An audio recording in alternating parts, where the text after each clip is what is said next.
I really can't actually see any of you, but it's okay. Can you just make some noise so I know that you're there? Brilliant, cool. So if you see me squint, yeah, I need glasses and yeah.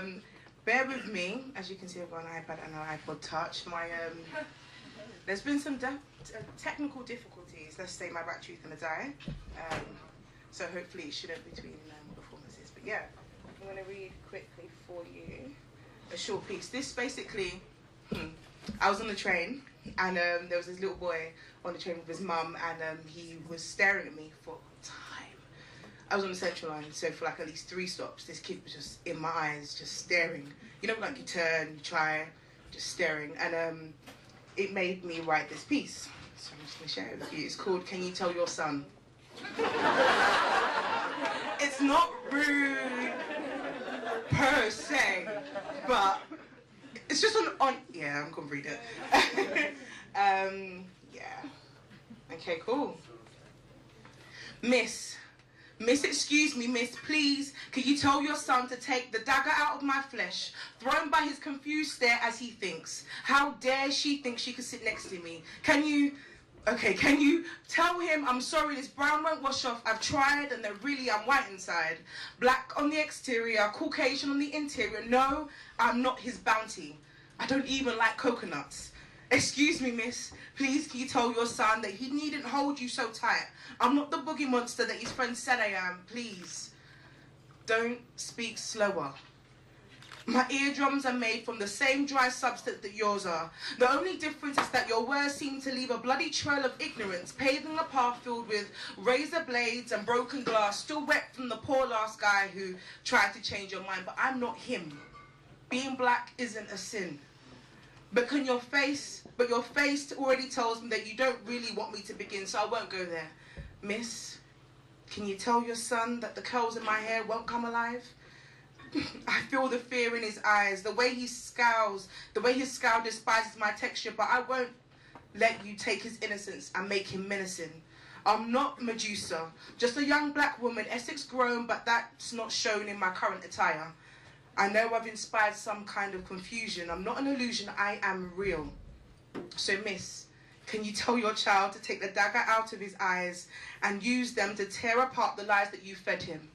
Because it's with you that all things can end. Thank you.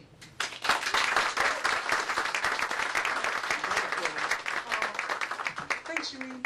Excellent. Yeah, I'm gonna try and get through these other ones really quickly.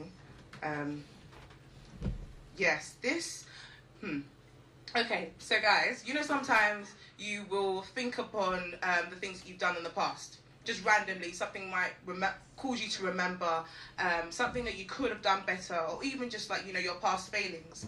And I was at a point where I was just thinking about my untitled failings and what they meant and the things I used to say to myself and stuff like that. It was just a really kind of, I'm not gonna lie, quite a deep moment. But I wrote this piece and hopefully, if anyone's in a reflective mood or is really looking back, I hope you'd be encouraged to look forward and instead of using those failings, focus on your successes, because we've all accomplished something.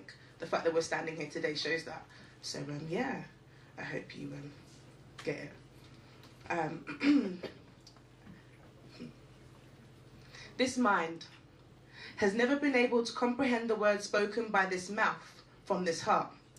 Confused at its ability to stain the world with syllables and abbreviations that convey a truth that doesn't quite exist, creating its own reality in a time frame that's parallel to this one.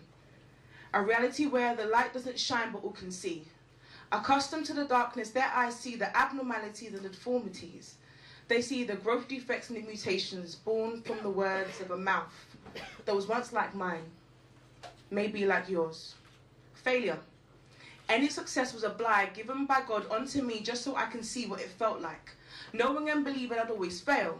Failed to feel the joy of my newborn, wrapped in my arms, their delicate face etched into the heart of my mind as my tears fall and find the creases in their arms and neck. Wreck. These hands are doomed to always wreck and ruin whatever it touch. Make a mess and draw blood. Blood and mess is what I'd always be. No order, no change, continuing to live this life deranged, better known as insane, batty, bizarre, crazed, cuckoo, frenzied, psychotic, call it what you will.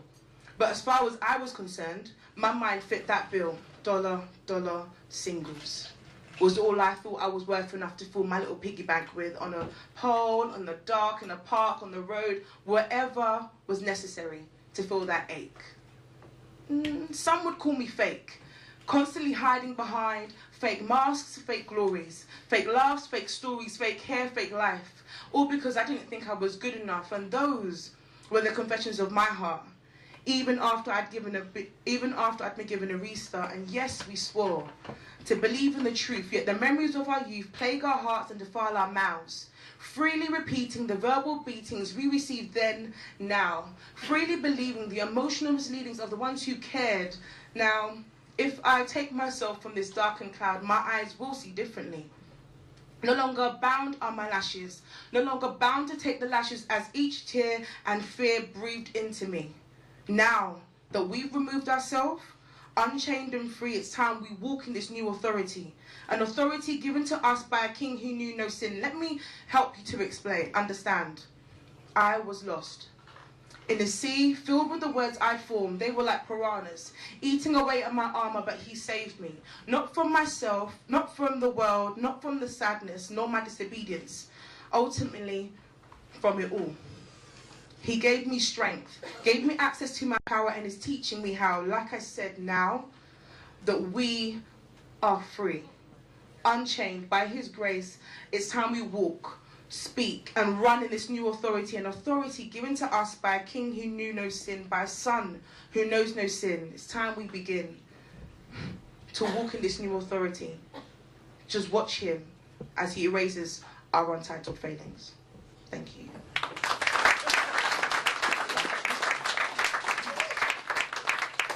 I'm still here, guys. I'm sorry. This is I'm really gonna do this last one for you guys. It's called Rush Hour Hand.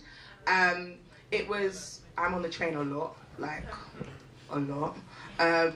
near enough all the time. And there was a situation where I was on the train one time and I saw something, but I didn't think I saw it. You know, you're like, but you don't want to stare because you're on the train. It's very, very packed. You try not to blink at people too much before they think you're. So I was trying not to do that. And then the following day, something actually happened, and this is what happened, basically. Okay. I love London, but I can't stand rush hour.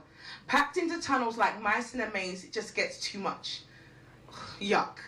The smells of colognes mixed with perfumes fused together with the stench. You know, that stench of perspired skin and unclean mouths, bodies forged together by the joint desire to get home, forgetting our social principles and walking in our primitive states. Elbows in stomachs, armpits and faces, and, you know, the dreaded bags on feet. See, no one here is a VIP. Here at rush hour, where smart shirts and battered briefcases go head to head with dirtied Converses and travellers' rucksacks.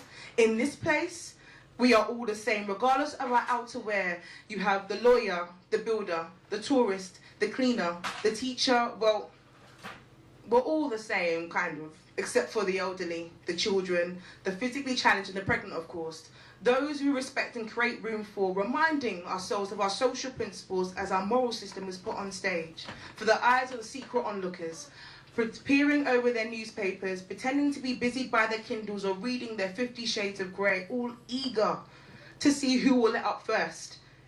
Yes, it's always me.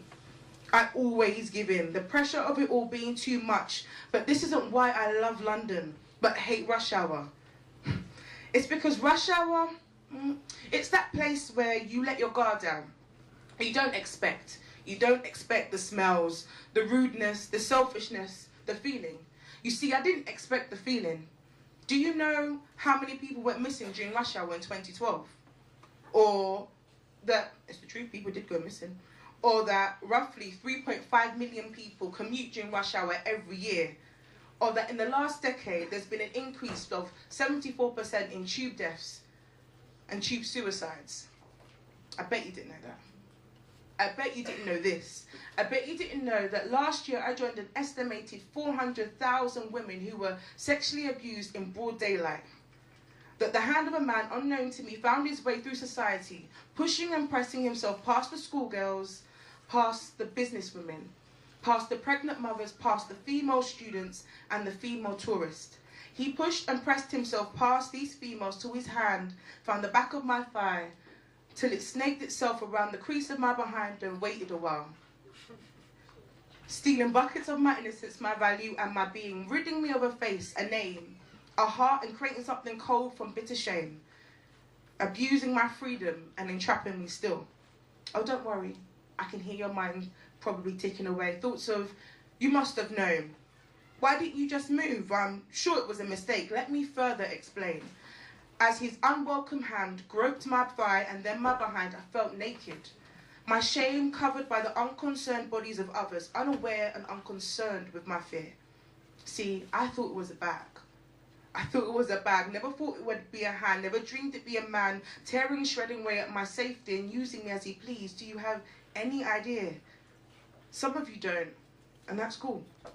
But some of you actually do. Silenced by your fear, you freeze. Terrified of what this really could be, you freeze. I know I did. Turned to find outstretched the hand of a man I did not permit to touch me. His eyes ignited with perverted desire. It's then that I had to inquire within myself, what did I do to make him touch me? Why did his hand seek me? Drawn back to the moment where his darkened face cleared and revealed something much worse than I ever expected.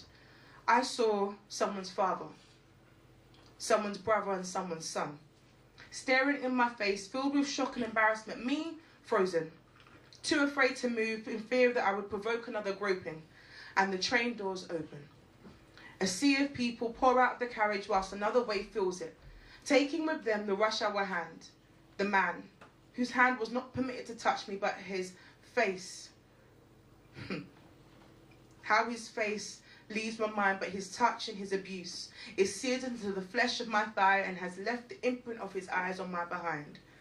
And that fear is what keeps me loving London, but hating rush hour. You're unsure when the next rush hour hand will find me, unsure if my heart will withstand another moment like that. I never told you how I cried, how I shook. So hard that my teeth created earthquakes in the city of my heart, but just like him, just like them, I'll disappear into the sea of bodies that ride along the rush hour tide. You see, I love London, but I can't stand rush hour. Can you? Thank you very much. Sorry.